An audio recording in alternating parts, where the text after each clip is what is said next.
Hello, नमस्कार हमारे सभी दर्शकों को हमारे सीएससी के प्रोग्राम में आपका स्वागत है।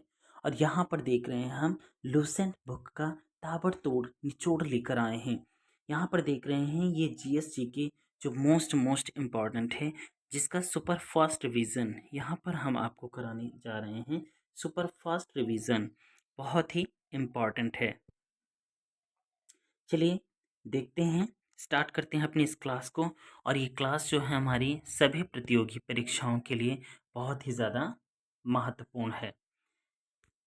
चलिए स्टार्ट करते हैं। हमारा पहला सवाल है, यहाँ पर देख रहे हैं हमारा पहला क्वेश्चन है, निम्नलिखित में से कौन सा कथन सांभर झील के बारे में सत्य है। अगर बात की जाए सांभर झील की, तो ये सांभर झील जो है कहाँ पर स्थित है, तो ये राजस्थान में स्थित है। और किसके लिए प्रसिद्ध है, तो ये खारे पानी के लिए प्रसिद्ध है। इस झील से नमक बनाया जाता है। चलिए ऑप्शन यहाँ पर दिए हुए हैं। यह भारत की सबसे ऊंची झील है, ये भारत की सबसे ऊंची झील है। या फिर इसका गठन एक धूमकेतु के हाइपरवलेंस प्रभाव के कारण किया गया था। या फिर यह अरब सागर में स्थित है। या फिर यह भारत की सबसे बड़ी अंतर्देशीय नमक झील है। तो अभी हमने आपको बताया कि भारत की सबसे खारे पानी की झील जो है वो सांभर झील है, जिससे नमक बनाया जाता है। तो ये कौन सी झील है, ये अंतर्देशीय नमक झील है। तो ये D is the correct option होगा। यह भारत की सबसे बड़ी अंतर्देशीय नमक झील है। सांभर झील जो है ये सबसे बड़ी अंतर्देशीय नमक झील है। सबसे बड़ी खारे पानी की झील, भारत की सबसे बड़ी खारे पानी की झील सांभर झील है। चलिए हम अगले प्रश्न की ओर चलते हैं। हमारा अगला प्रश्न है, यहाँ पर देख रहे हैं इसी के कुछ के पॉइंट्स दिए हुए हैं, जिसको हम थोड़ा सा ध्यान देते हैं। भारत की सबसे बड़ी अंतर्देशीय नमक झील सांभर झील है, जिसे साल्ट लेक राजस्थान में स्थित है। यह इसे साल्ट लेक के नाम से जाना जाता है, अर्थात खारे पानी की झील के नाम से जाना जाता है। ये कहाँ स्थित है, राजस्थान में स्थित है। सांभर अंतर्देशीय झील जो है 5 नदियों से मिलकर बनी है, जैसे कि इसमें खारी पहली नदी हो गई, समोद दूसरी हो गई, खारी, मंथा, खंडेला, मेधा और रूपनगर से पानी प्राप्त होता है। इस झील में इतनी नदियों से पानी प्राप्त होता है। चलिए हम अगले प्रश्न की ओर चलते हैं। हमारा अगला प्रश्न है 48 नंबर जो है, अगला प्रश्न है, राजस्थान के कालबेलिया कालबेलिया लोकगीत लोकगीत और नृत्य को किस वर्ष में यूनेस्को की अमूर्त सांस्कृतिक विरासत के प्रतिनिधि सूची में शामिल किया गया। देखिए ये लोकगीत है, लोक नृत्य और लोक गीत की बात की जा रही है। तो यहाँ पर कौन सी लोकगीत है, यहाँ पर कालबेलिया, यहाँ पर काल बेलिया, यहाँ पर देख रहे हैं कालबेलिया जो है ये एक प्रकार से लोक गीत है। क्या है, लोकगीत है। और कहाँ का है, तो ये राजस्थान का है। कालबेलिया जो है राजस्थान का लोकगीत है। और ये लोकगीत के साथ साथ एक लोक नृत्य भी है। और ये यूनेस्को की अमूर्त सांस्कृतिक विरासत की सूची में भी इसे शामिल किया गया है।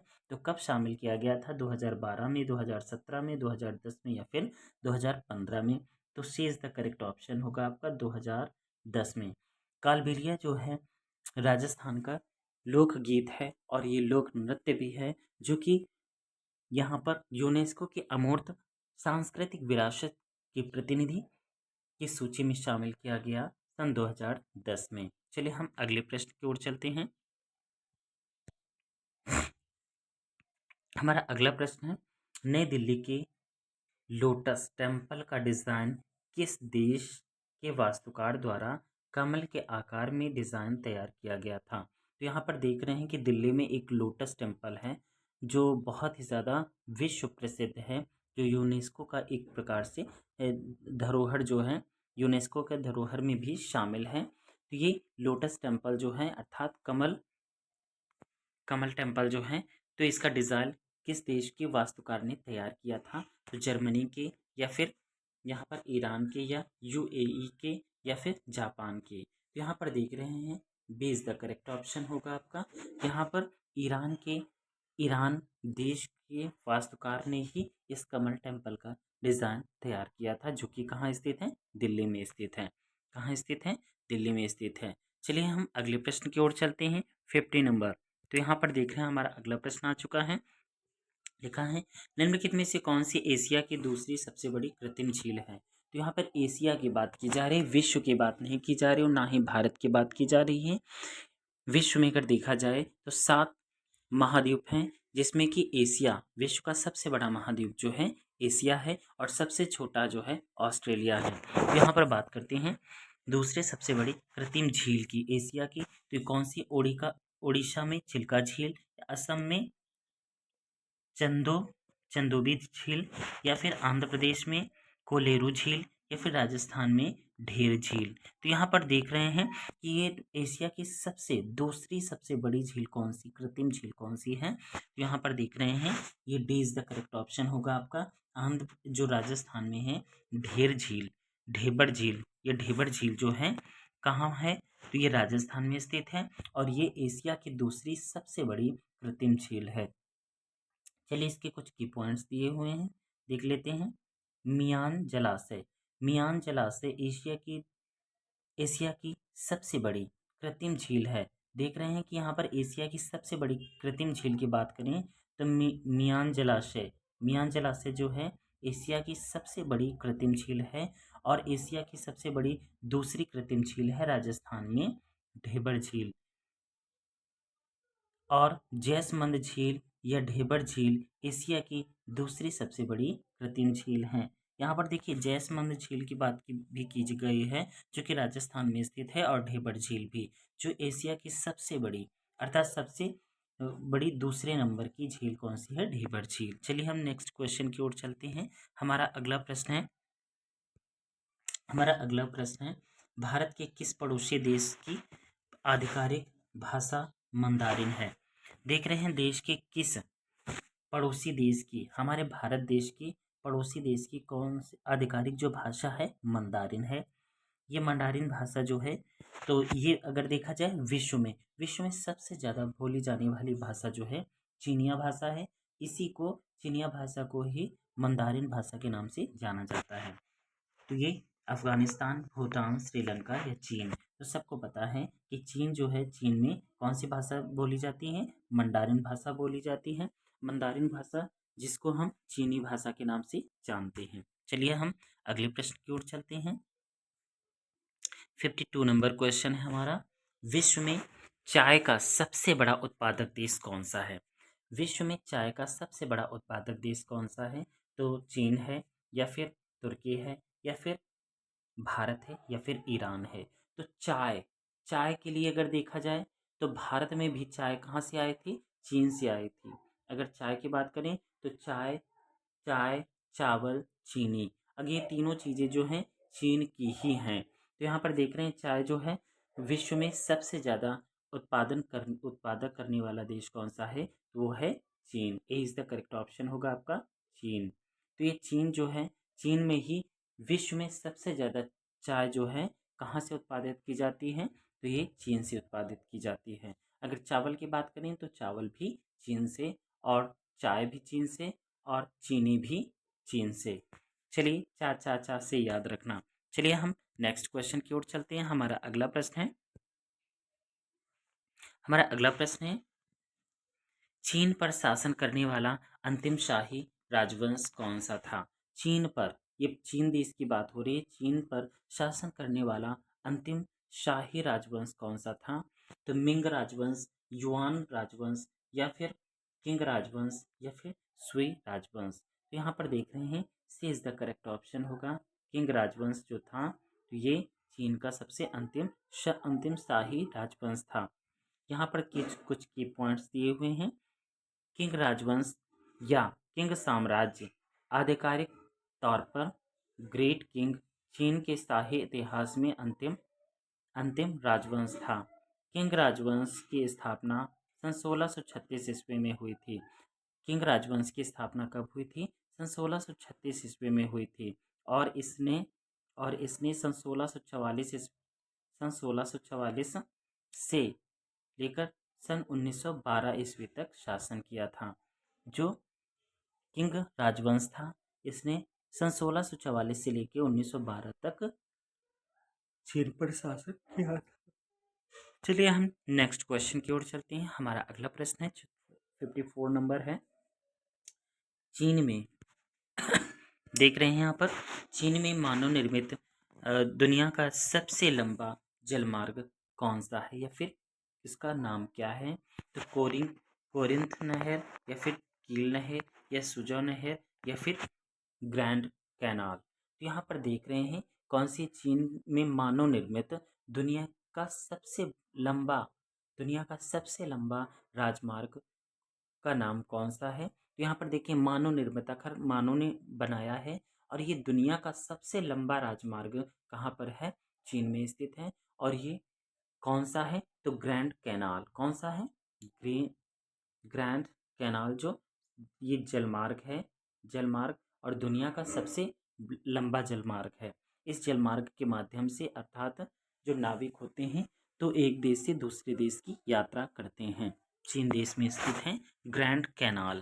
तो यह चीन की ग्रैंड कैनाल जो दुनिया की सबसे लंबी मानव निर्मित जलमार्ग है। यह जलमार्ग पीली नदी और यांगजी नदी की कड़ी है। ये कौन सी नदी? ये पीली नदी और ये यांगजी नदी की कड़ी है। चलिए हम अगले प्रश्न की ओर चलते हैं। हमारा अगला प्रश्न है, रेशम बनाने की तकनीक का आविष्कार सबसे पहले किस देश में हुआ था? रेशम बनाने की तकनीक का आविष्कार सबसे पहले किस देश में हुआ था? तो भारत में, या जापान में, या फिर चीन में, या फिर श्रीलंका में। देख रहे हैं कि रेशम उत्पादन या रेशम बनाने की तकनीक का आविष्कार जो हुआ था, सबसे पहले चीन देश में हुआ था। कहाँ हुआ था? चीन देश में हुआ था। सी इज द करेक्ट ऑप्शन होगा। रेशम की खोज जो है कब हुई थी? 118 ईसा पूर्व में हुई थी।